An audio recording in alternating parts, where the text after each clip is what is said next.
Ora viva, muito boa noite, caro internauta, seja bem-vindo a mais uma edição do Debate Político, este espaço que é preparado para que o caro internauta possa interagir conosco em torno dos temas que propomos para si nesta edição. Hoje nós vamos discutir em relação a três temas que certamente o interessa. Não vamos imediatamente revelar quais são todos eles, mas em primeira instância vamos conversar em torno do tema que fala sobre o Banco de Moçambique, que pagava muito mais em 2025 a antigos administradores, e hoje Moçambique se vê numa situação de crise. É uma narrativa que é levantada não apenas pelas redes sociais, mas também nos órgãos de comunicação social e em demais debates que têm sido levados a cabo em torno deste mesmo ponto que nós trazemos como proposta para si. Vamos tentar perceber como é que chegavam a receber cerca de 300,5 milhões de meticais só em 2025 estes administradores do Banco de Moçambique. Temos mesmo ao pé de nós os nossos analistas que nos vão ajudar a fazer não apenas as matemáticas, mas também uma compreensão teórica deste tema. Caro internauta, este é o tema primeiro que nós propomos para si e que comece o debate. Sem muita demora, vou imediatamente para si, magnífico reitor. Bem se sabe que é conhecedor das matemáticas, dos números, e nós pretendemos saber como é que se chegou a receber cerca de 300,5 milhões de meticais somente em 2025, considerando que nos debates que têm sido levados não apenas nas redes sociais, mas também na vizinhança e outros pontos do país, considera-se que o país está numa situação de crise que não era muito favorável que se permitisse o recebimento de valores tão altos. Como é que olha para isso, magnífico reitor? Muito boa noite. Muito obrigado. Boa noite. Em primeiro lugar, quero saudar os meus colegas aqui do painel, o Dr. Mulungu, o Dr. Orlando e o meu amigo mestre em psicologia, né? O doutor Pangai. Igualmente quero saudar a si por ter me honrado mais uma vez cá estar, e as minhas saudações se estendem aos moçambicanos que estão acompanhando este programa através das diferentes plataformas digitais. Eu tenho um ponto prévio, se me permite. O meu ponto prévio, há razão ou não há razão, mas pelo menos pelo gesto, é que há uma ideia de disciplinar aos diferentes autores do nosso país relativamente a questão da difamação. Essa questão de difamação está entrando em proporções muito elevadas, e eu penso que é preciso disciplinar aos fazedores de opinião para que não possam acusar as pessoas de forma deliberada, sem, entretanto, ter matérias suficientes que podem provar sobre isto ou aquilo. Então eu queria saudar essa iniciativa, esse julgamento que aconteceu. Eu sei que não é o fim, porque todo cidadão, quando recebe uma sentença, tem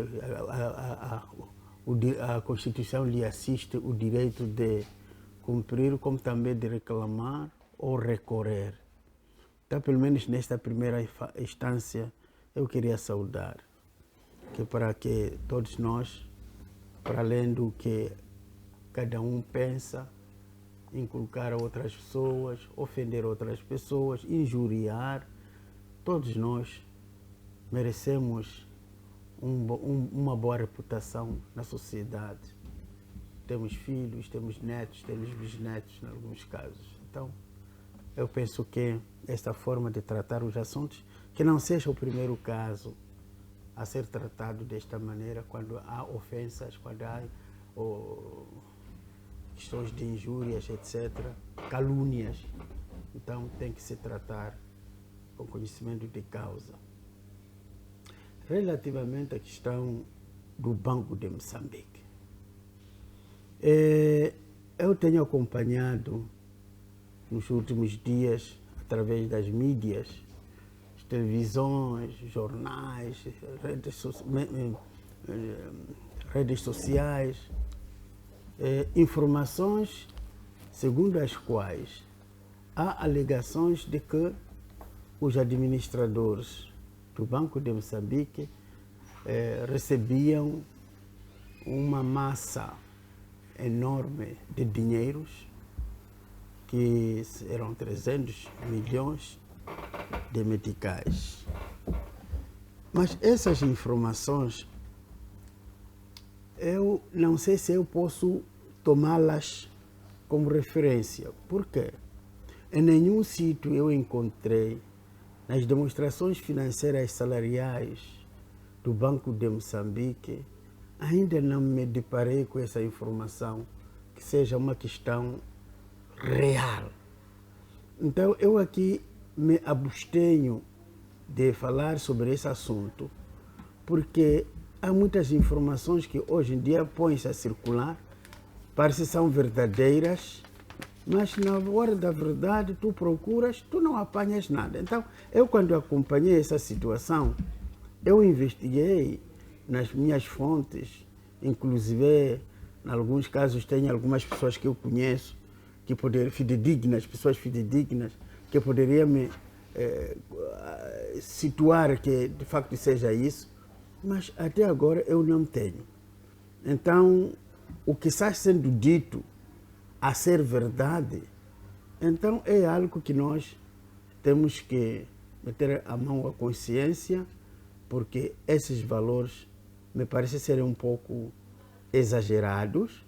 Não sei que tipo de atividades os tais administradores estejam a realizar, a ser verdade, porque eu tenho dúvidas que isso seja verdade, que me parece ser uma montagem de situações que está sendo propalado nas comunicações sociais, incluindo nas redes sociais. Então, a ser verdade, então, é uma questão que nós temos que, mais uma vez, fazermos fé que isto não seja assim. Obrigado. Muitíssimo obrigado, magnífico reitor. No entanto, caríssimo Orlando, muito boa noite. Segundo informações tornadas públicas, como já bem mencionamos, os 6 administradores recebiam cerca de 340,5 milhões de meticais em salários e remunerações. Isso só no ano de 2025. Torno a dizer, apenas 6 administradores, caríssimo Orlando. Que impactos é que decisões como estas podem ter na credibilidade das instituições públicas, considerando especialmente o atual momento que Moçambique está a atravessar financeira e economicamente? Muito boa noite. Muito boa noite ao Dr. Mulungu, boa noite ao professor Pangaia, boa noite ao magnífico reitor, boa noite à Sibilize, muito boa noite aos telespectadores que nos acompanham através de várias formas, mídias ou formas digitais, falamos de Facebook, WhatsApp, YouTube e até em diante. E aos fiéis da FTV. Bom, essa questão do massa salarial robusto, tal, eu creio que esta informação foi anunciada, aliás, vi no jornal Verdade, não estou em erro, e por aí os outros informações, fontes de informações a aferir que os administradores teriam se beneficiado desses milhões todos. O primeiro aspecto é que o salário do administrador do Banco de Moçambique, até neste momento, eu não tenho nenhuma informação. E, aliás, mesmo o próprio Banco de Moçambique ainda não anunciou quanto é que cada administrador recebe mensal, quais são as mordomias que estes administradores têm se beneficiado nas suas atividades naquele lugar. E em vários outros encontros que têm se anunciado no Banco de Moçambique, nunca vimos eles anunciar que não íamos fazer uns cálculos de quanto é que um administrador, um governador recebe. Para aqui estarmos a calcular com dados mais precisos e com uma informação concreta. E aí íamos analisar o impacto social, econômico e a deficiência, sim, em vários setores. Falamos de saúde, educação, falamos da segurança em si. São vários setores, que esses setores têm falta de material didático para questões de trabalho administrativo como tal. Então, se falamos de 300 e tal milhões para 6 indivíduos, pairam minhas dúvidas sobre esta afirmação e que o que deve acontecer, eu acho que tem que haver uma cultura de quando uma informação é tirada de um jornal, haver aqui indivíduos, principalmente que trabalham com comunicação, ir aferir cada vez mais nos locais para evitar com que, em algum momento, podemos dar pareceres que esses pareceres possam nos roubar, vamos lá, o tempo, o raço cinzenta, a queremos trazer aqui o impacto, se é ou não é, porque aqui há uma informação, desinformação. E estes jornais muitas vezes aparecem lá na capa só para ter o mercado. Compramos jornal, vimos lá, fomos entrar lá, no fundo não tem qual é a fonte dessa informação. Isto não é bonito. E não só por causa do Banco de Moçambique, há muitos outros setores que em algum momento fazem isto. É diferente, por exemplo, sempre mudar de objeto de discussão. Vimos, por exemplo, naquela época quando estava no setor da saúde, nos recolhemos, vimos que houve pessoas que vieram afirmar, profissionais do próprio setor, disseram com A mais B, demonstraram com... Então, isto sim, foi uma informação fidedigna. Então, 300 e tal milhões, 1.000 milhões de meticais para 6 indivíduos. Eu creio que o banco não funciona só com 6 indivíduos, tem muitos trabalhadores lá e que esses mesmos prestam serviços equiparados aos outros. Então, ter uma função diferente significa que tem mais privilégios acima do normal. Dividir esse dinheiro para 6 indivíduos, eu creio que não faria muito sentido esses 6 milhões para 6 indivíduos. O que deve acontecer, eu creio que o meu desafio que eu coloco é que todos os órgãos de comunicação social possam dirigir-se ao Banco de Moçambique, pedir, eu creio que não é nenhum mal, pedir a tabela salarial daquele organismo, para se entender melhor se de facto a informação é correta ou não. E este indivíduo que teria anunciado isto, qual era a pretensão real? Era colocar as pessoas a debater assuntos sem realidade verdadeira, ou era para colocar as mentes a deduzir informações para nos roubar ou tirar a atenção daquilo que é prioritário para o nosso país? Porque isto acontece, jornais também podem tirar informações só para nos roubar tempo. Agora a consideração é 60 milhões. O foco sobre a questão das estradas, a vida difícil, sobre a fiscalização que é obrigatória do povo, sobre o papel do Presidente da República, por exemplo, essas viagens todas. Isso é que é nossa atenção, porque este servidor jurou servir à pátria e nós, como moçambicanos, temos esse dever. Então, há questões que em algum momento estão em jornais só para nos tirar um pouco da atenção daquilo que nos interessa. Então, eu creio que este é o meu parecer sobre essa informação. Talvez, outrora, se a gente ter uma informação concreta, voltaremos aqui a debater sobre, eu em particular, a tocar nesse assunto, Mas neste momento tenho minhas reservas sobre isto e muito obrigado. Muitíssimo obrigado, caríssimo Orlando, também a preferir reservar-se tal como um magnífico corretor neste que é o tema que tem a ver com os cerca de 340,5 milhões supostamente recebidos pelos 6 administradores do Banco de Moçambique, mas vou neste momento para o professor Pangaia, que também nos vai ajudar a compreender um bocado sobre este tema, claro, se também não quiser se abster por falta mesmo de fontes diretas do Banco de Moçambique. Professor Pangaia, na sua percepção, que mecanismos de supervisão e também prestação de contas deveriam existir para justificar aumentos desta dimensão em apenas um ano? Muito boa noite. Boa noite para si, boa noite colegas do painel, boa noite telespectadores. Eu vou apresentar aqui da pesquisa que eu pude realizar e fiz alguma cábula relacionada a alguns aspectos importantes, mas antes disso eu pretendia poder chamar a atenção para que se possa ver o que está a acontecer com os sequestros que dia por dia estão sendo anunciados pelo partido Anamola. O partido Anamola tem estado a anunciar sequestros de seus coordenadores. E ainda hoje está a decorrer a informação segundo a qual o coordenador deve ser de Moma, não é? Sim, o coordenador de Moma em Nampula, o coordenador distrital de Moma foi sequestrado e tentou-se ali a população impedir isso, mas mesmo assim não se conseguiu porque houve disparo dentre vários outros.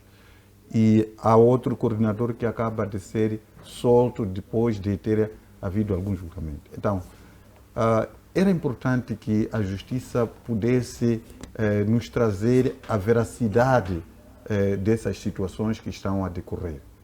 Porque a justiça ela tem três funções principais. A justiça ela funciona como um farol, aquele que procura transmitir os fatos, separar a verdade e o boato. E quando a justiça não aparece, não nos dá isso, o que vai acontecer é que vão prevalecer esses relatos e criarão, de certa forma, algum tumulto na própria sociedade.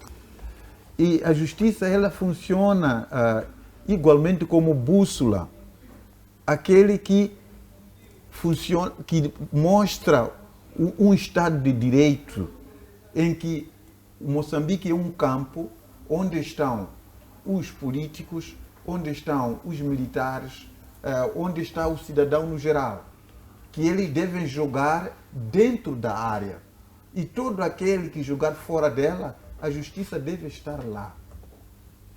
Então, a justiça ela não governa.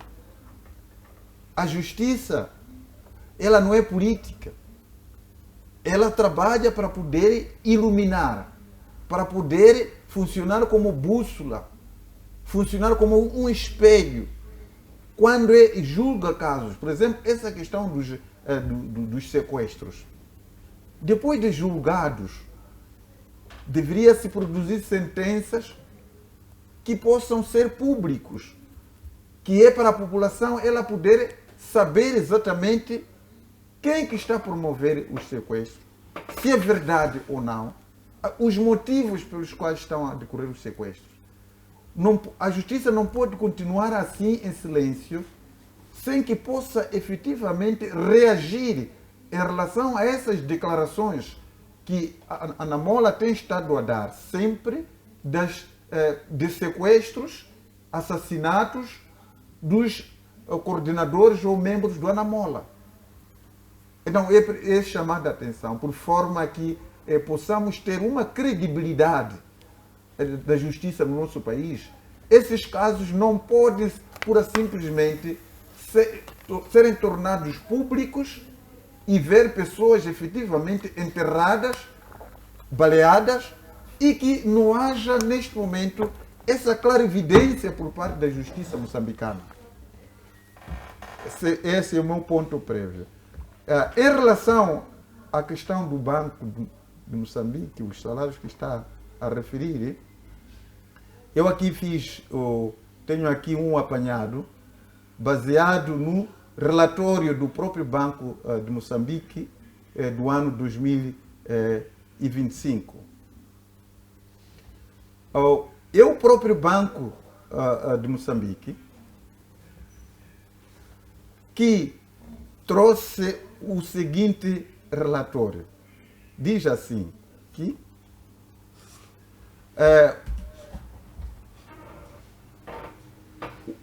o Banco de Moçambique em 2025 ele subiu os salários de 9 gestores.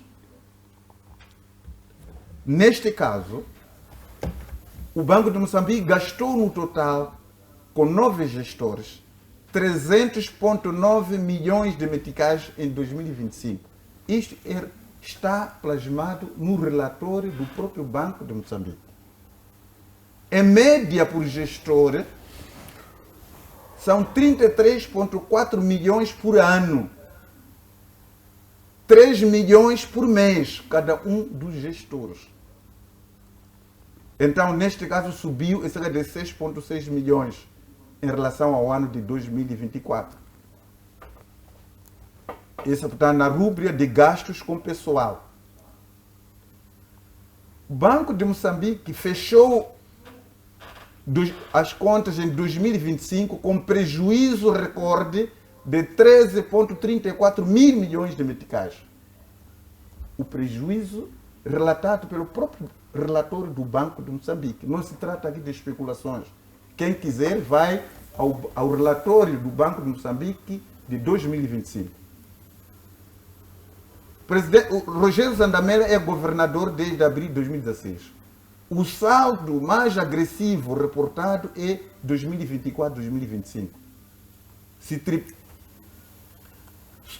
Então, o relatório público confirma aumento relevante com o ano de prejuízo. Podemos ver em relação àquilo que... Qual é a leitura que a sociedade moçambicana pode fazer em face da comparação que pode se fazer o salário mínimo nacional com os salários que estão sendo aplicados no Banco de Moçambique? É aqui onde a comparação dói quando nós fazemos com o salário mínimo. Por quê? Um gestor de Banco de Moçambique por mês ganha 3 milhões de meticais. Enquanto um colaborador financeiro tem 20,361 meticais, correspondente neste momento a 150 salários mínimos bancários que um gestor recebe no Banco de Moçambique. Se formos a comparar o salário do gestor do Banco de Moçambique com o salário mínimo na agricultura, vamos ver que o gestor do Banco de Moçambique recebe 420 vezes o salário mínimo no setor da agricultura. Porque na agricultura estamos com um salário mínimo de 7,72 meticais. 9 gestores por ano, 300,9 milhões de meticais. Dá para construir 120 a 200 salas de aulas equipadas, ou mesmo pagar salário mínimo de 15 mil professores do ensino primário por um ano. Façam as contas, os matemáticos, para ver quanto é que efetivamente o Banco de Moçambique está a praticar a injustiça. O Banco de Moçambique teve um prejuízo de 13,3 mil milhões de meticais. Mesmo assim, aumentou rendimentos que contradiz com a disciplina financeira exigida. Se teve prejuízo, mas mesmo assim aumentou os salários. Que leituras sociopolíticas podem fazer? Vou apresentar aqui 3 aspectos fundamentais. A leitura número 1, o minuto só. Mas é importante que nós possamos fazer essa análise. Não podemos só falar à toa. Estamos a analisar aquilo que o próprio banco trouxe para o consumo público. Vou dizer o quê? Temos a leitura número 1, desigualdade institucionalizada. O Banco de Moçambique é o Banco Central, não é uma empresa privada. A função dele é preservar o valor da moeda do setor financeiro sólido. Quando o topo ganha mais de 400 vezes do salário mínimo, enquanto o hospital falta paracetamol, a escola falta sala, a mensagem é: sacrifício é só para a base. Isso coroa a confiança do Estado. A segunda leitura, princípio de austeridade. O governo pede contenção, tabela salarial única para unificar salário na função pública e corta a despesa social, mas o regulador do sistema financeiro aumenta o pacote do Conselho. Isto passa a ideia da regra para ti, exceções para mim. Em sociologia chama-se crise de legitimidade. A última leitura que se pode fazer é a defesa do Banco de Moçambique versus crítica social. O Banco de Moçambique, ele defende de que precisa de atrair talentos que gerem reservas, combate de inflação, supervisione bancos. Se não pagar talento, foge para bancos privados ou África do Sul. Gestão monetária mal feita custa mais caro ao país que 300 milhões por ano. É argumento esse técnico pelo banco. Agora, qual é a crítica social? É que talentos sem resultado não é talento. O Banco de Moçambique deu prejuízo de 13,3 mil milhões ao Estado. Aumentar salário com prejuízo é prêmio por má gestão. E 3 milhões de meticais por mês já é muito acima do que qualquer salário público devia ser um país com 7 milhões de pessoas abaixo da linha da pobreza.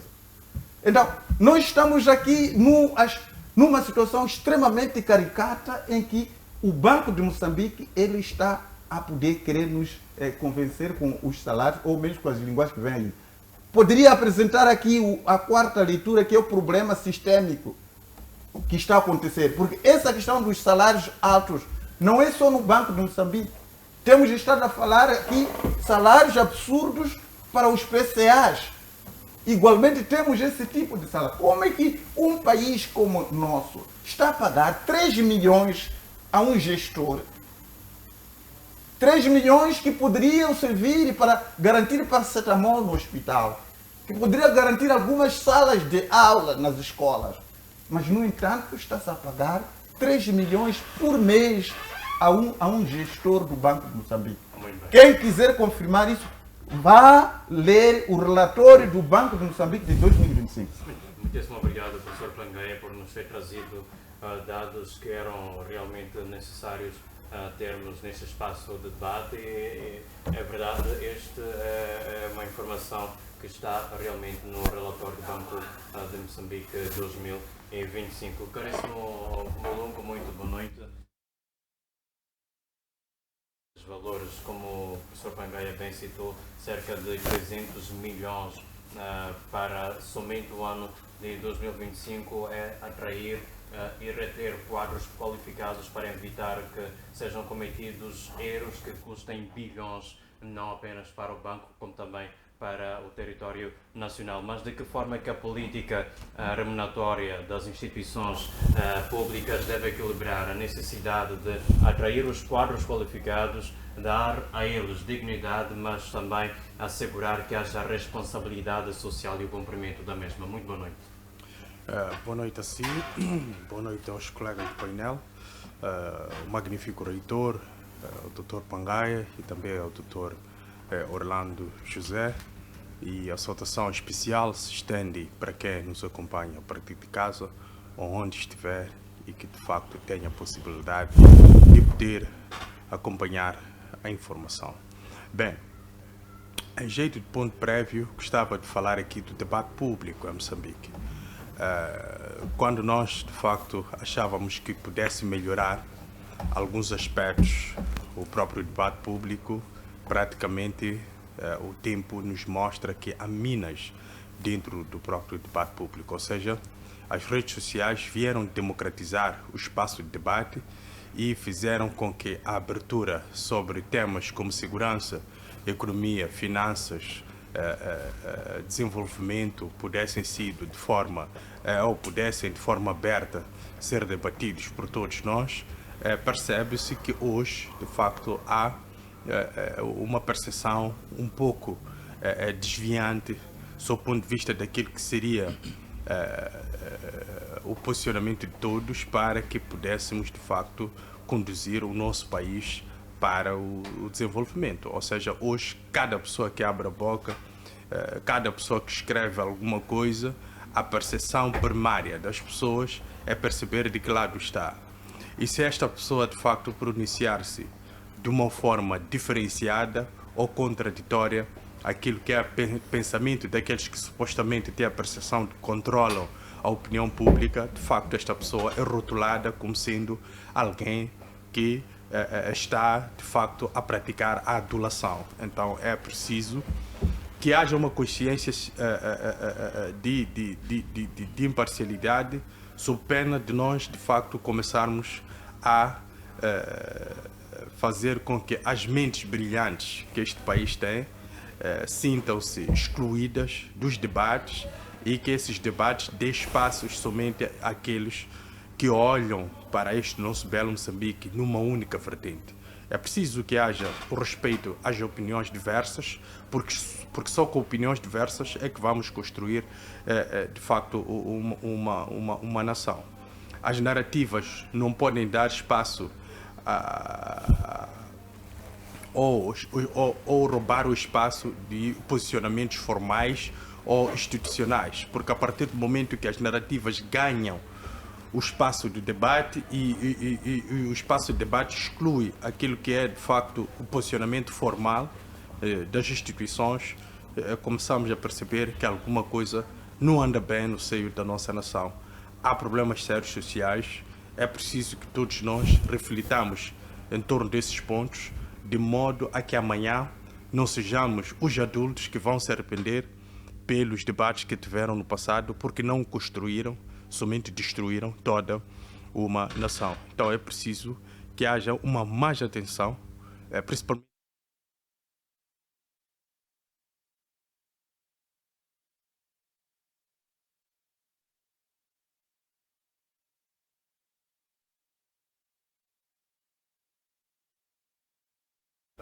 e que no final do dia delas saia alguma coisa que seja benéfico a todos nós. Bem, quanto à questão que me coloca, eu creio que estamos perante a uma questão de justiça social. Quando há uma percepção de falhas na justiça social, de facto os discursos elas recorrem e resvalam sempre na questão de que há aqueles que se beneficiam mais em relação aos outros. E o pressuposto basilar do próprio Banco de Moçambique, segundo aquilo que falou o Dr. Pangaia, que é de facto a questão de manter os talentos, pode ser, sob o ponto de vista de políticas internas, algo eficaz. Mas faltam-nos aqui dados de anos transatos em que estes mesmos gestores estiveram à frente desta instituição e produziram resultados para poder fazermos aqui uma confrontação e, de facto, extrair um resultado. Sim, o ano 2025 pode ser ele suficiente para poder julgar uma trajetória ou não. Ou seja, se são pessoas que foram contratadas logo em 2025, podemos julgá-los tendo em conta o primeiro ano de atuação naquela instituição. Mas se são pessoas que têm mais ou menos 10, 15, 20 anos, temos que usar todos os 20 anos, ou seja, o tempo que eles estão lá para poder o julgar. Este é o primeiro aspecto.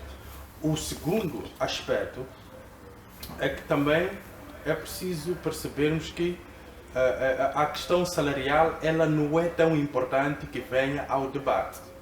mas o que é que se produz do ponto de vista de satisfação coletiva?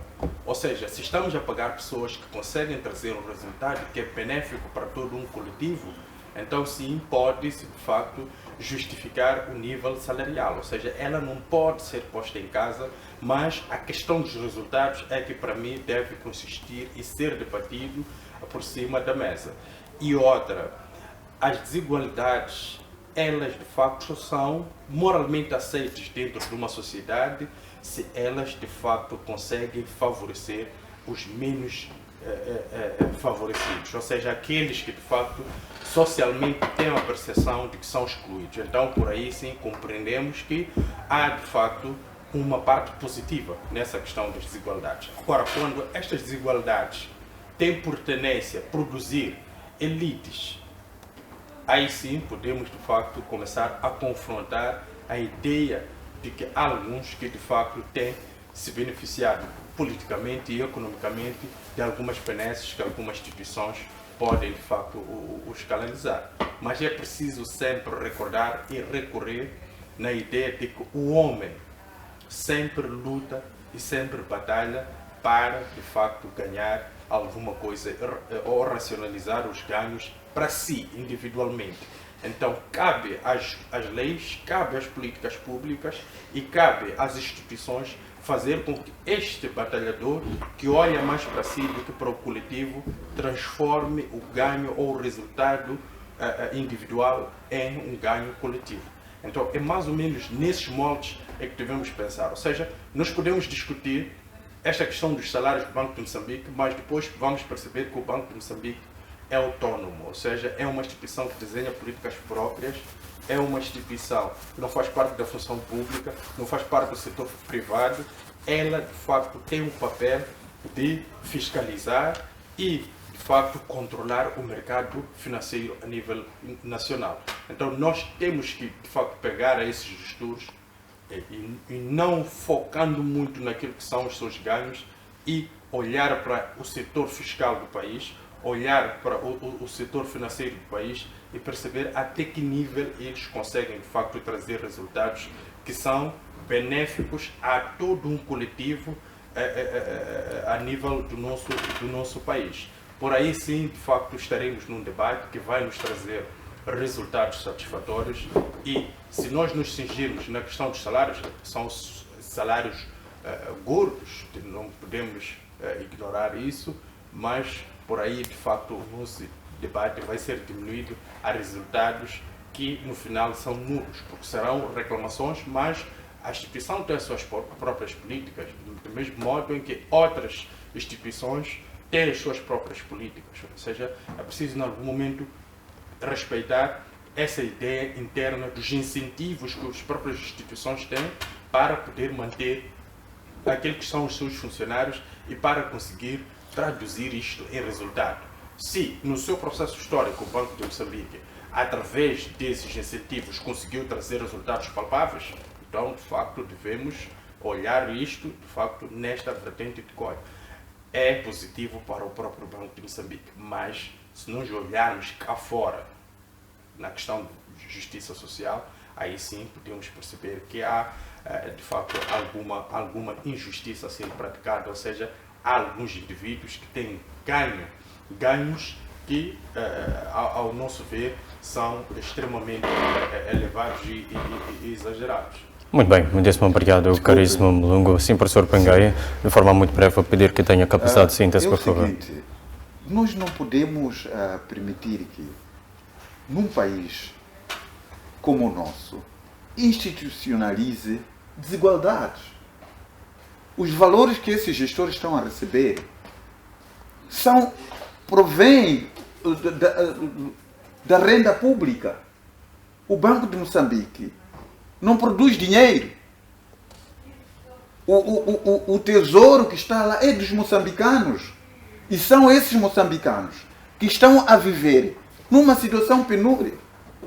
Como é que se admite que uma única pessoa só receba 150 salários mínimos, 200 e tal salários mínimos, uma única pessoa? E de onde que aparece esse dinheiro? Do bolso do cidadão. Porque ainda se tratasse de uma empresa, aí poderíamos dizer que não estão a receber por aquilo que eles produzem.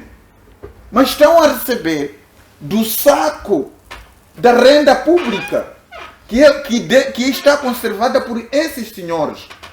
Mas permite-se que haja esses bancos. E como isso não bastasse, está demonstrada aqui a incapacidade desses mesmos gestores por ter somado 13,9 mil milhões de meticais no ano de 2025. Mas mesmo assim, com os prejuízos somados, tiveram o prêmio de poder ser aumentado os salários. Quem é esse gestor?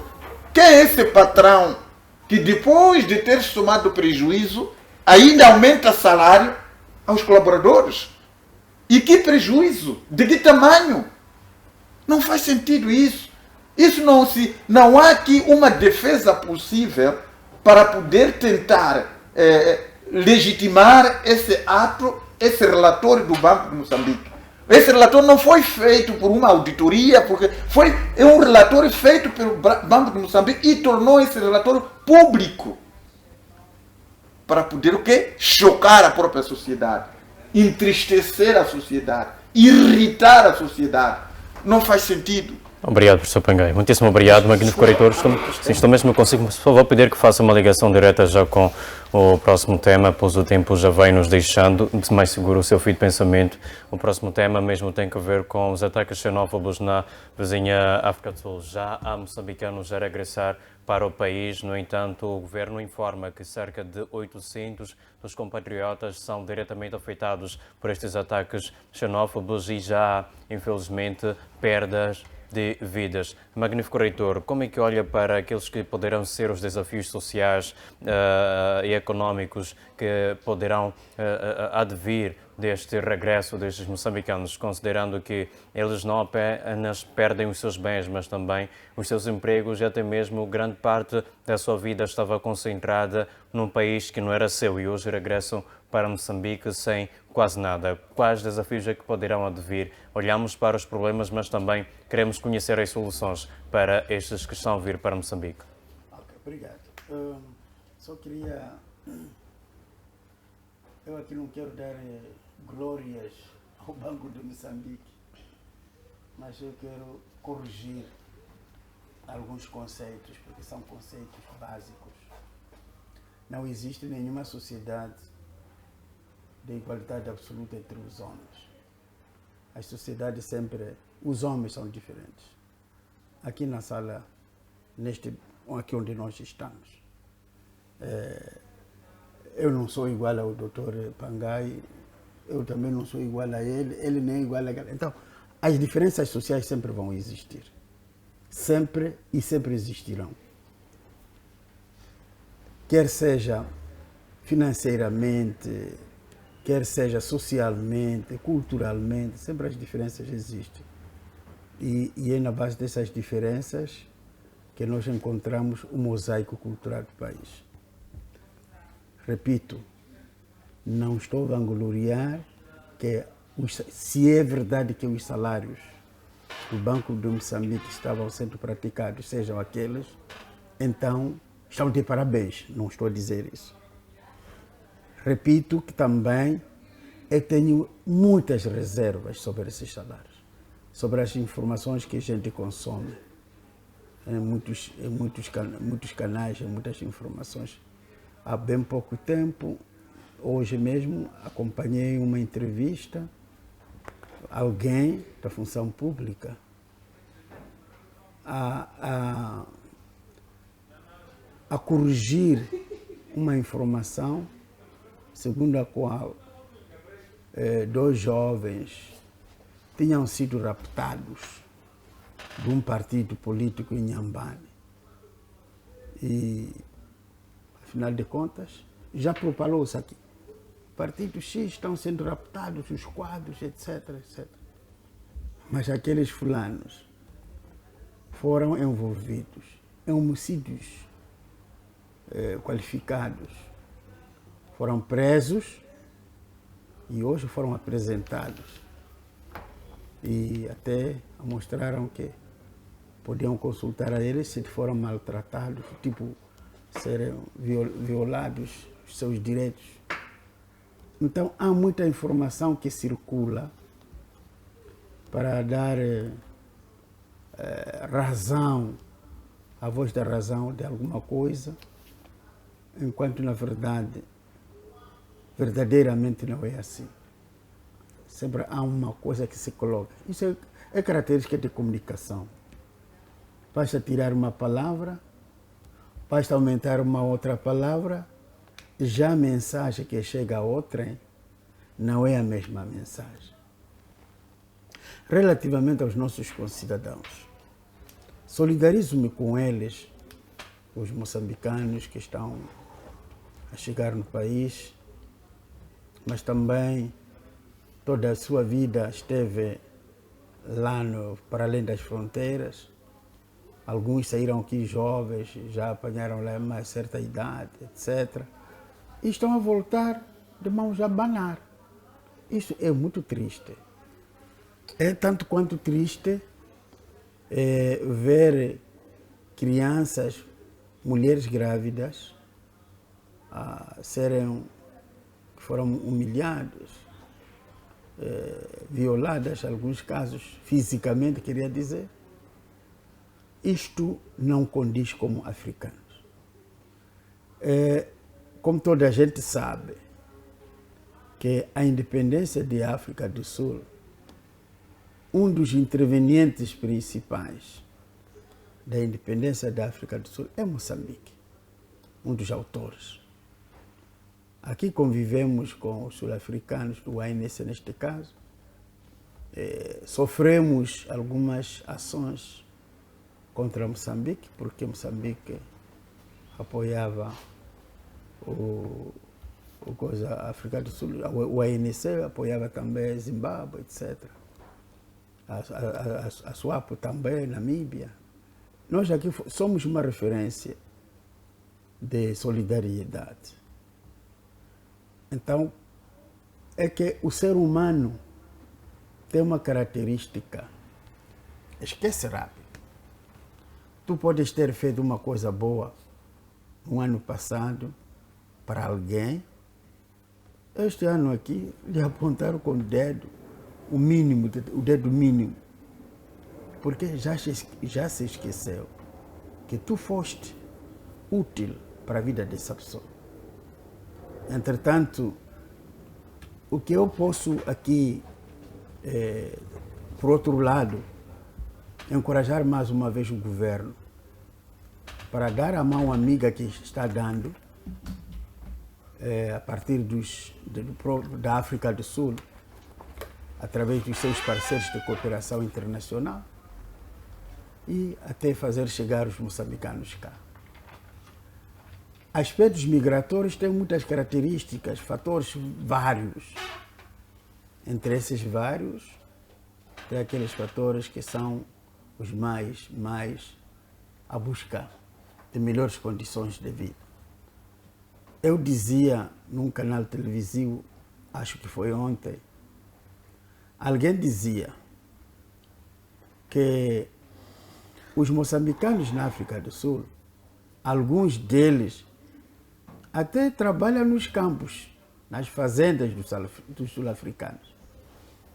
Entretanto, se aqui em Moçambique abrirmos fazendas, aqueles moçambicanos não vão preferir trabalhar nessas machambas cá. Vão preferir ir para a África do Sul. E há uma explicação, que na língua russa diz o seguinte: tam que dia nasce neto, tam luxe. Quero dizer, lá onde nós não estamos, lá é melhor. Por isso que há muito movimento, há muitos movimentos migratórios. Portanto, há pessoas, mesmo o êxodo rural, há pessoas que saem da cidade, aliás, dos campos, para a cidade. Diz que lá onde nós não estamos, onde eu não estou, lá é melhor. Chega na cidade, não encontra nenhuma coisa melhor, porque a cidade tem obrigações. Então, o que eu posso aqui dizer é encorajar mais uma vez a todos os intervenientes nesse processo para que os nossos concidadãos tenham saúde e tenham a vida. Muito bem, muitíssimo obrigado, magnífico reitor. Caríssimo Orlando, continuamos a discutir em relação ao mesmo tema. Como é que se pode garantir que o governo, talvez uma pergunta melhor do que essa, como é que o próprio governo pode garantir que haja uma melhor estruturação de programas de reintegração, considerando que famílias inteiras podem estar a migrar novamente para Moçambique e poderão se encontrar em situação de vulnerabilidade extrema? Como é que se pode evitar isto? Bom, com esta situação de xenofobia e o regresso dos nossos irmãos aqui em Moçambique, é um desafio que o governo deve ter e em mente a consciência disso. Falo isto do Ministério que superintende a área do trabalho e higiene social.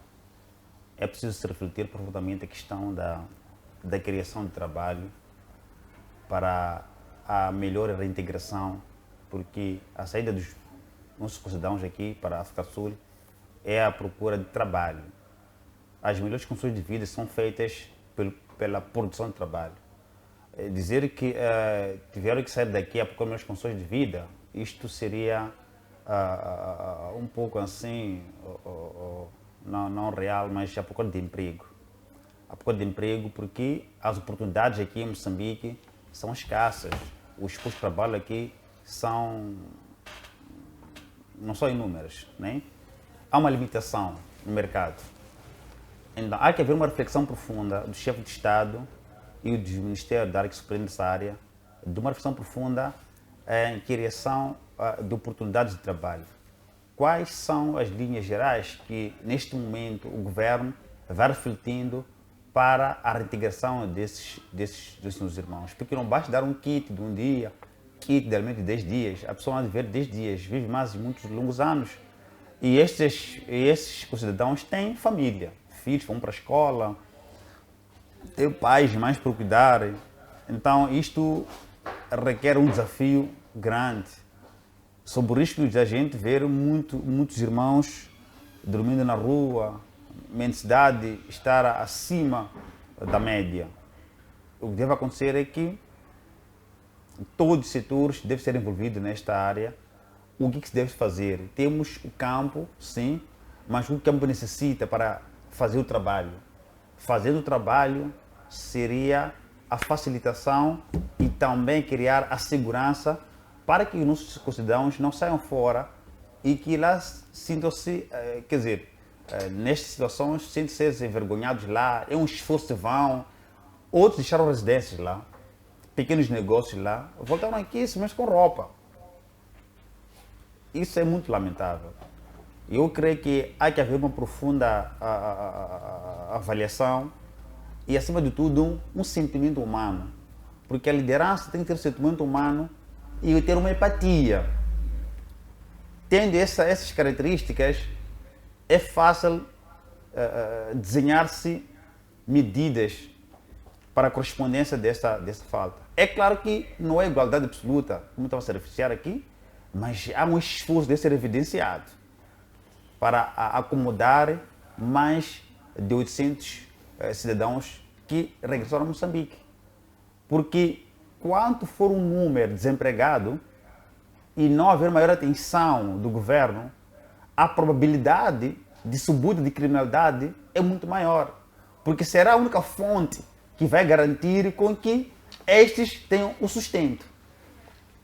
As machambas, para funcionar, precisam de fertilizantes, precisam de um acompanhamento técnico, do campo, regadios, por aí, etc, etc. Não basta falar da agricultura como base de sustentabilidade.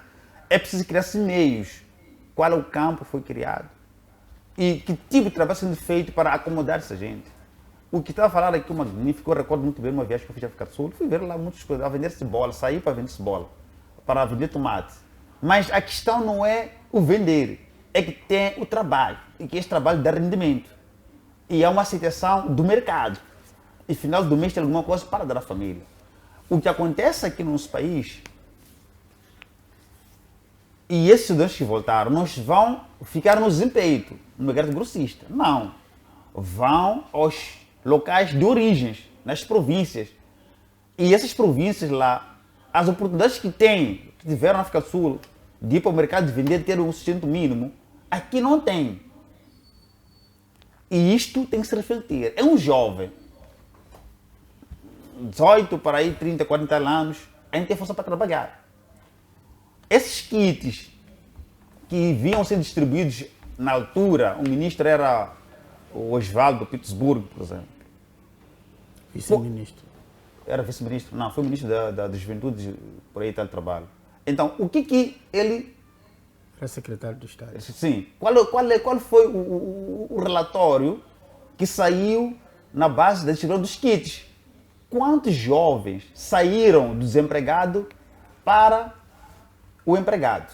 Fala o setor privado em si. Então, há informações que passaram despercebido, mas é um ponto para uma profunda reflexão e criação de uma oportunidade sobre a distribuição dos kits e combate ao desemprego. Tendo esses jovens regressado da África do Sul, o que o governo pensa em fazer para desencadear a questão do combate ao desemprego? Que neste momento a percentagem estará acima do normal. Falamos das províncias, falou-se das províncias mais que tem muitos jovens que saíram daqui para lá. Falamos de Inhambane, Gaza, Niassa, vimos de Nampula também. Então, qual é a reflexão do governo local e com o governo central para desencadear a acomodação desses jovens? Não basta para casa viver 10 dias do kit. Voltaram sim da África do Sul, tem que dar os dados dessas pessoas e tem que se refletir que tipo de oportunidade deve ser criada para que esses jovens produzam. E se a produção deve existir, o que esse jovem vai ganhar no final? Então, isto é uma informação que é necessária para esta situação não criar dilemas na nossa sociedade. Para amanhã não termos o índice de criminalidade quando subir, não haver o controle, porque isto é de acontecer se de facto o emprego não se olhar como tal. O chefe do Estado agora, por exemplo, fala-se de oportunidade para jovens, fala-se de oportunidade para questões de trabalho, formação, em diante. É preciso que o governo reflita profundamente para acomodar a juventude. Sabemos que sim, há dificuldades, mas o que o mercado necessita para oferecer oportunidade de trabalho, de emprego para esses jovens? Não só para esses que vêm da África do Sul, até os que estão aqui também, que façam as mesmas necessidades. As instituições, por exemplo, de ensino, o que oferece em termos de feiras de emprego, feiras de oportunidades, por aí, o que oferece para acomodar jovens que saem, por exemplo, do mercado da formação, né, da academia, para o mercado de trabalho?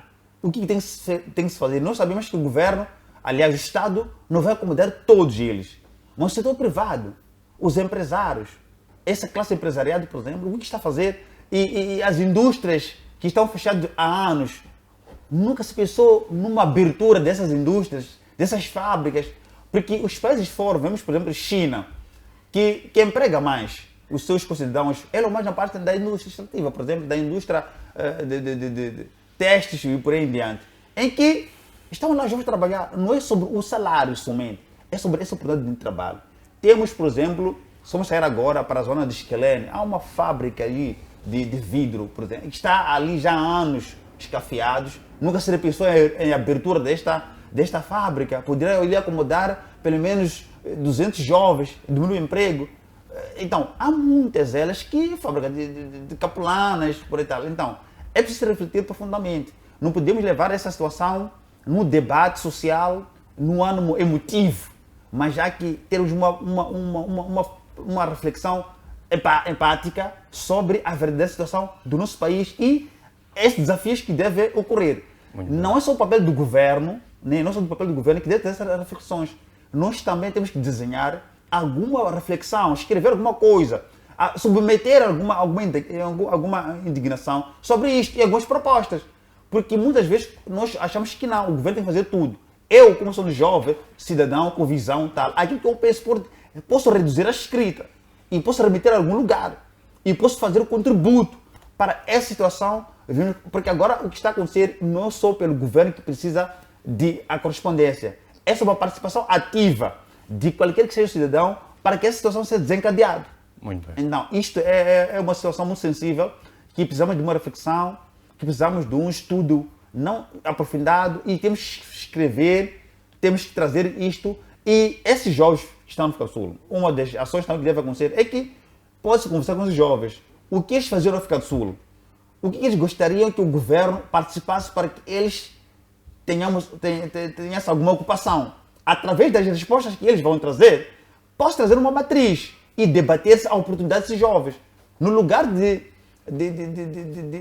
haver como de financiamento Fidel que andou por aí em diante.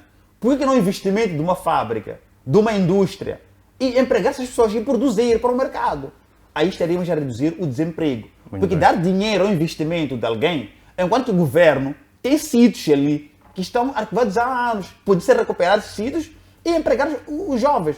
Isto é necessário e é preciso que as coisas aconteçam através das várias opiniões. Nestas reformas que estão a acontecer agora institucionais, reformas legais, tem que se ter essas ações, são ações que devem acontecer. Muito obrigado. Muito bem, muitíssimo obrigado, caríssimo Orlando. Passo então para si, professor Pangaia, quase no mesmo contexto. Orlando citava algumas soluções que o governo precisa implementar internamente, mas vamos sair um pouco de Moçambique. Professor Pangaia, que lições estratégicas Moçambique deve retirar destes recentes episódios dos ataques xenófobos que obriga milhares de moçambicanos, aliás, centenas de moçambicanos a regressar para o território nacional? O governo, na sua percepção, o que deve fazer para proteger externamente os seus cidadãos? Porque bem se sabe que não é possível reter a todos cá em Moçambique. Em algum momento haverá necessidade de alguém migrar para outro país que não seja a vizinha África do Sul. Mas o que o governo deve fazer para proteger este mesmo cidadão? Olha, o governo já tem estado a receber assessoria gratuita pelas redes sociais. Aquilo que nós estamos a fazer aqui, estamos a assessorar o governo. Há muitas propostas, muitas sugestões que temos estado a dar ao governo. Existem aqui os ativistas que têm estado a assessorar o governo, inclusivamente até a submeter propostas escritas em relação ao processo de governação, em relação ao processo de políticas públicas. Já há isso de alguns concidadãos que têm estado a submeter a esse governo.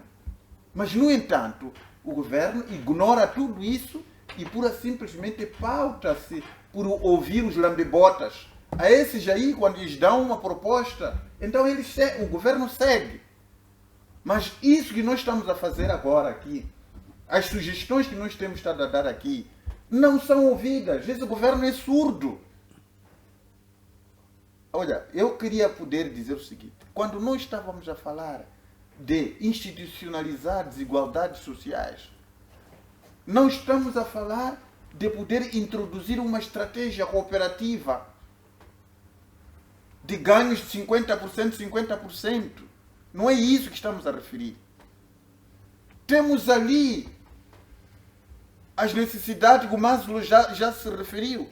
Nem todos nós sentimos-nos satisfeitos por um determinado nível de necessidades. Não é esse equilíbrio que nós estamos a dizer. Nós estamos a falar de uma estratégia integrativa que o governo deve seguir para evitar essas desigualdades sociais absurdas que estão a acontecer. Que um cidadão recebe mais de 200 e tal salários comparativamente ao outro. São essas desigualdades absurdas que nós estamos a dizer que o governo não deve institucionalizar. E outra coisa, a televisão aqui nos envia temas antecipadamente. Nós temos que fazer algum TPC sobre esses temas. O relator do Banco de Moçambique está lá na página do Banco de Moçambique. Quando nós recebemos esse tema sobre os salários do Banco de Moçambique, por que não se foi à página do Banco de Moçambique? Para poder se inteirar dos relatórios que eles têm. No lugar de chegarmos aqui, começarmos ainda a nos gladiar. Achar que há mentiras entre várias coisas. Significa isso que aqui onde nós estamos, de alguma forma, nós estamos a dar alguma contribuição relevante e nós precisamos de fazer uma pesquisa, investigação da informação sobre o tema, por forma que quando nós chegarmos aqui, tenhamos algo a poder debater, porque senão lá fora vão nos rir. Estamos a dizer que não duvidamos dessa informação, mas essa informação foi pública. Como é que vão dizer, afinal de contas, o que está a acontecer com esses senhores que estão lá? Ok. Em relação eu só queria primeiro colocar o atual cenário da imigração na África do Sul e da situação xenófoba. Neste momento, vive-se uma tensão alta e repatriamento em massa perante os nossos compatriotas na África do Sul. Para o efeito, vamos dividir em duas componentes. Primeiro, os imigrantes que ainda estão na África do Sul. E segundo, os imigrantes que já foram deportados para cá. No concernente aos imigrantes moçambicanos que ainda estão na África do Sul, onde que eles estão? Maioritariamente estão no Cabo Ocidental, no tal Mossel Bay, que houve no Gauteng, onde houve aqueles tumultos. Temos também no Cabo Oriental, Joanesburgo, Pretória. E também há essa questão onde houve situações de xenofobia em maio. O relatório oficial indica de que na África do Sul temos 1.500, aliás, 1.500.000 a 2 milhões de moçambicanos a viver na África do Sul. Neste momento temos zonas críticas e zonas calmas na África do Sul. As zonas críticas, já tinha me referido, que é Cabo Ocidental e Cabo Oriental. Neste caso estamos a falar de Joanesburgo, Pretória e depois temos aqui Gauteng. Zonas calmas, temos as fazendas do Limpopo, Pumalanga e nas minas.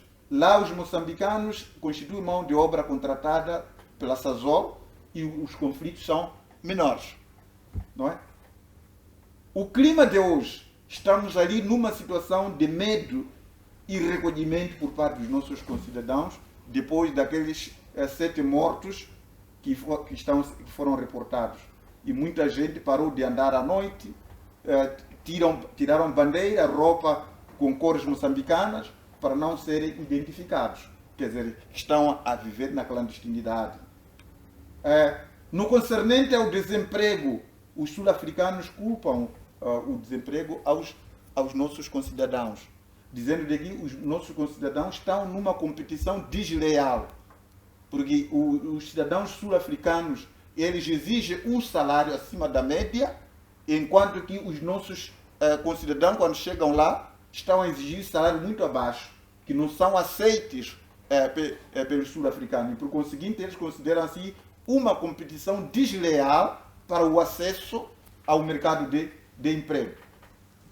Temos aqui a questão da polícia. Há uma operação de varredura por parte da polícia. Neste momento, todos os indocumentados na África do Sul, eles são recolhidos, achambocadas e colocados em celas até que eles fossem repatriados. É este cenário que está a acontecer com aqueles que estão neste momento na África do Sul. Quem está legalizado, visa de trabalho ou permite, continua a trabalhar normalmente, nesse caso na área de construção, minas, agricultura, segurança privada. Quem está ilegal vive medo de denúncia e porrada com a polícia. Dos que vieram, qual é o ponto de situação? Temos aqui, outros vieram em caixões, que esse número de 7 ou 9, como tem estado a dizer.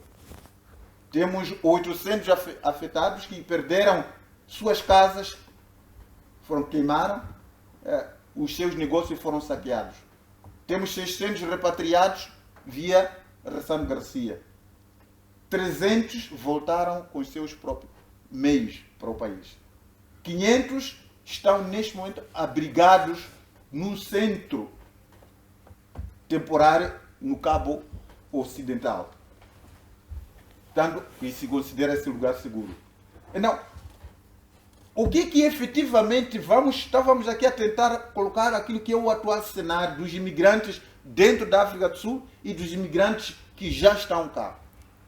Dos que estão lá, há um grande terror na África do Sul. Alguns deles sem condições, que mesmo querendo voltar, não têm condições para poder regressar. Aqueles indocumentados, que são a maioria desses de 1.500.000 a 2 milhões, maioritariamente sem documentos, estão a viver numa situação de tentar escapar à varredura da polícia. E quem é encontrado é chambocada, retido, até que ele seja deportado para o país. Numa situação dessa, por que o governo moçambicano não vá numa diplomacia para poder tirar de uma forma airosa, aliás, minimizar o sofrimento dos concidadãos moçambicanos que não têm documentos, mas que estão lá, procurar forma de negociar com o governo sul-africano, para que eles não sofram essas civícias que estão a ter. Porque estão a passar piores momentos neste momento com a varredura da polícia. Para além disso, por outro lado, estão sendo procurados pelo xenófobo. Então são duas correntes aqui contra os moçambicanos que estão na África do Sul, indocumentados. E essa questão de moçambicanos ilegais é sabido e conhecido por autoridades moçambicanas. É verdade que esses podem ter, aliás, cometeram alguma irregularidade, mas nem com isso merece linchamento aqueles nossos concidadãos. O governo moçambicano deve, de alguma forma, recuperar esses concidadãos para o país e que não lhes deixe nessa porrada que está a passar pela polícia sul-africana e, por outro lado, estejam também a serem mortos, apedrejados pelo xenófobo. Então, é uma situação que estamos a ter. Aqui internamente, temos um exemplo do Ghana. Ghana levou 300 seus concidadãos para o país. E mal que chegaram, eles já tinham sensibilizado os empregadores para que procurassem ver postos de trabalho para eles. Porque eles já tinham mapeado quais eram as competências de cada um daqueles que estavam ali. E quando chegaram, enquanto uma levava 10, outro levava 20, outro levava 25, 30... Segundo a reportagem da Informação Nacional de Ghana, quase todos estão empregados. As empresas foram lá buscar. Nos termos do mapeamento que havia feito, já se sabia quem tem profissão X, quem tem habilidade X, carregava para as empresas. O que está acontecendo com os nossos concidadãos? Estão a chegar a receber alguns quilos de arroz, 2 litros de óleo, ou 1 litro de óleo, 2 quilos de açúcar, e diz que vai lá. Terminou aí a responsabilidade do Estado. Que vergonha é essa que está a acontecer? E é por essa razão que estamos a dizer que estamos com um conselho de ministros inúteis, que estão, neste momento, a criar situações anómalas para o país, para Moçambique. Eles não conseguem, nessas sessões do Conselho de Ministros, quando eles discutem, não procuram encontrar uma solução, aliás, nem que seja que minimamente corresponda com o tratamento de um ser humano. Como é que o Conselho de Ministros, neste momento, sente por esses concidadãos indocumentados que estão na África do Sul a passar essas civícias? Está à espera que todos eles passem por esse chambogueamento para poder voltar? Uns estão a viver nas suas tocas. Por que não encontrar outra estratégia para recuperar esses? Se o nosso país diz que o nosso maior valor é a vida, independentemente desses concidadãos terem cometido alguma falha, de terem assaltado a fronteira, indocumentado, sei lá o quê, mas são nossos filhos.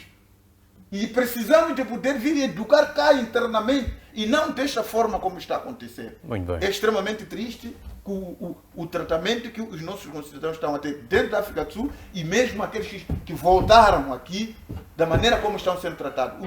Os quilos, enquanto isso, há um saco azul de distribuição de dinheiros. Como se explica? Você vai entregar dinheiro a um cidadão que não está a comer. A primeira 500 que vai tirar é para comprar comida. E como ele vai investir naquele projeto que ele apresentou?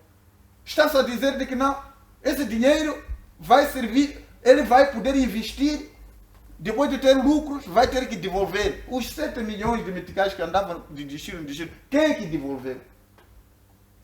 Não, quer dizer, não se aprende aqui que já se distribui o dinheiro com o mesmo propósito de que aquele que for a receber vai usar esse valor, depois de ter lucro, vai devolver para emprestar o outro. Não se conseguiu isto. E hoje, novamente, a mesma estratégia. É aquela questão da estratégia.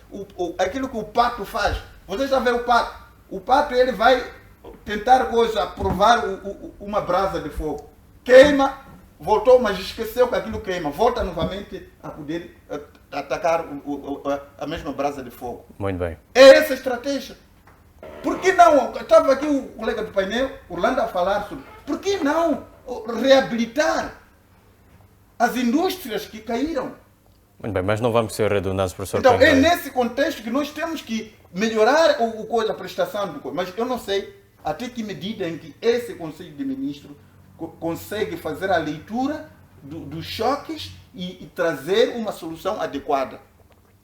É duvidado. Obrigado, professor Pangai. Falando mesmo em leitura, Caríssimo Mulungu, como é que estes acontecimentos afetam a percepção dos moçambicanos, especialmente aqueles que estão em situação de vulnerabilidade, para a migração como uma alternativa econômica? Bem, isto tem um efeito moral extremamente profundo, porque vários moçambicanos ainda nutrem este desejo de poder emigrar para a África do Sul à procura de facto de melhores condições. E nesta senda, de facto, nós vimos, a título de exemplo, caminhões que foram interceptados de malauianos, burundeses e outras nacionalidades que estavam a caminho da África do Sul. Ou seja, mesmo no calor desta xenofobia, ainda quem nutre de facto esta ideia de poder-se fazer a África do Sul para poder ter uma oportunidade. Então, isto tem o efeito moral a nível social, que em algum momento pode servir como elemento de remoção deste tipo de incentivo, em que as pessoas possam, de facto, olhar mais para os seus países, as oportunidades que existem e explorá-las de modo a conseguir traduzir isso no final do dia em um determinado ganho. Mas há pontos que são cruciais neste processo todo, que são de facto necessários ou que são primordiais que sejam esclarecidos. Os processos diplomáticos entre os Estados respeitam ou estão de facto configurados dentro de determinadas balizas. E essas balizas chamam-se direito internacional. E é este direito internacional que, em algum momento, assiste estas relações entre os próprios Estados. Os Estados não podem violar este direito internacional, sob pena de serem penalizados ou sancionados por conta destas ações nocivas a este direito internacional. Ou seja, Moçambique não tem, a percepção de muitos é de que Moçambique devia entrar na África do Sul e buscar os seus.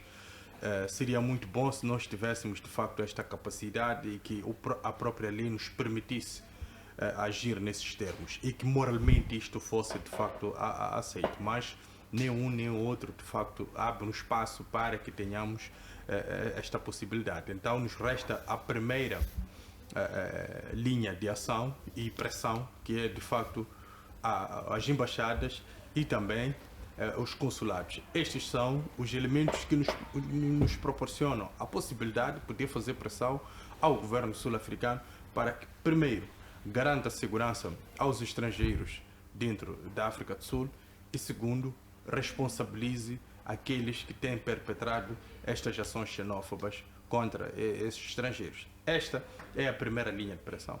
A segunda linha de pressão é preciso que a SADC, de facto, seja um instrumento ativo a nível regional e que todos os países, não só aqueles que foram afetados, mas aqueles que também não foram afetados, peguem neste instrumento e façam o melhor uso para poder, de facto, criar aqui uma pressão à África do Sul. E, em jeito de solução, eu creio que Moçambique, já nestes elementos todos que eu vou apontar aqui, o governo já avançou em boa parte delas, mas é preciso criar organismos de antecipação de fenómenos. Estes organismos de antecipação de fenómenos regionais vão proporcionar aos Estados a leitura, de facto, de qualquer tipo de movimentação dentro da África do Sul, de modo a antecipar isto e informar os seus cidadãos para se retirarem de determinadas zonas. Isto por quê? Porque a xenofobia é um fenómeno dentro da África do Sul complexo, porque ela age em determinadas zonas e maioritariamente em zonas onde residem pessoas desfavorecidas. E daí começamos a perceber que os próprios autores deste tipo de fenômeno, elas escolhem o alvo tendo em conta a sua exposição ou a sua vulnerabilidade. Então, exclui em boa parte aqueles que estão nas grandes cidades, porque de facto estes estão protegidos institucionalmente, mas também alguns na África do Sul, porte de arma é algo extremamente natural e alguns já têm porte de arma. O segundo elemento é o elemento político. É que o imigrante não tem nenhum valor político, ou seja, não tem nenhum capital político para o próprio político dentro da própria África do Sul. Daí que os discursos, em algum momento, azedam e abonam, mas percebe-se que no final do dia não conseguem de facto penetrar até dentro daquelas pessoas que penetram estas ações. Por quê? Porque avizinham-se as eleições autárquicas dentro da África do Sul e há aqui de facto uma espécie de discursos que são muito acautelantes por causa desta percepção de que podem perder aqui o seu eleitorado.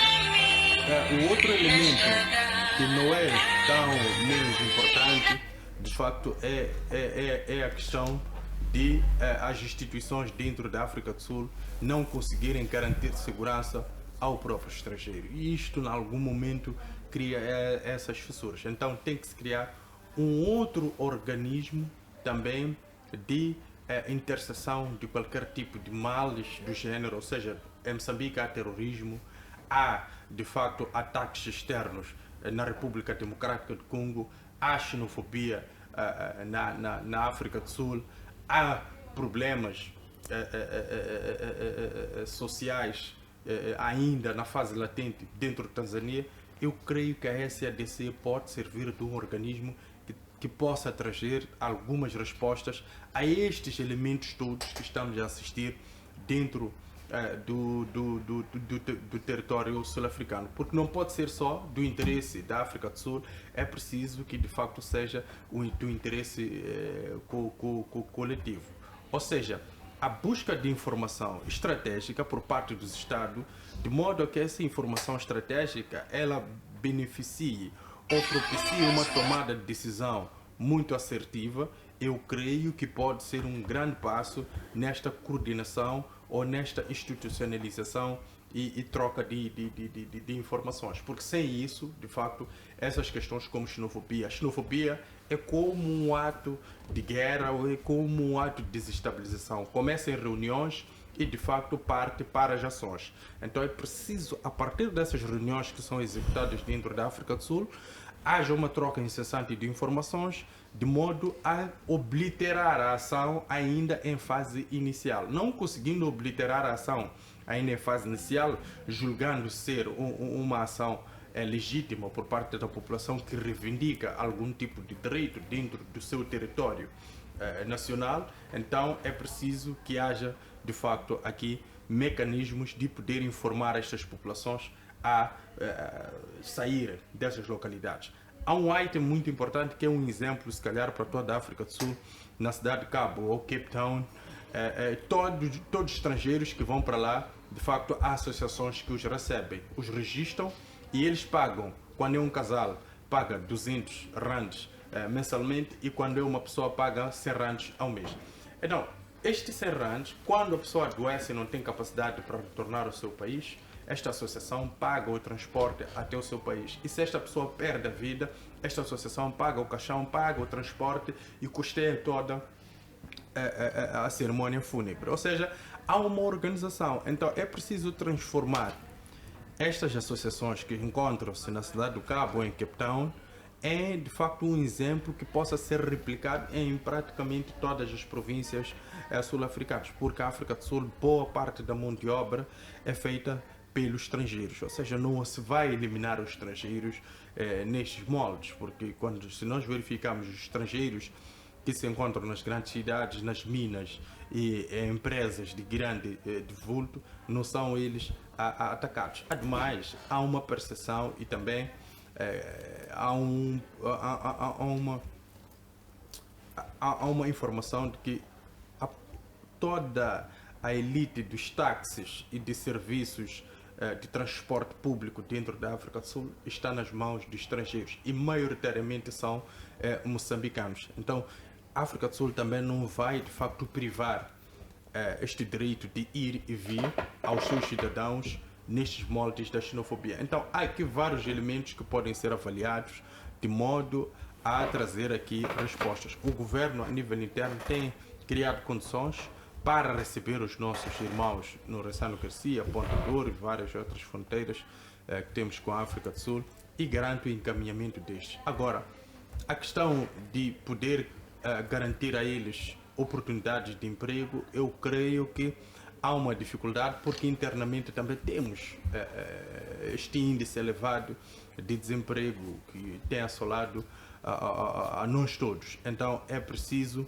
que nós percebamos que há condições que têm de facto metodologia, há cálculos que estão sendo feitos de modo a garantir com que isto satisfaça dentro daquelas condições que existem e não fora daquelas condições. É bom pensar fora daquelas condições, mas é sempre naquela ideia de um pai. O pai é que sabe que condições vai dar ao filho de acordo com aquilo que são os recursos que ele possui.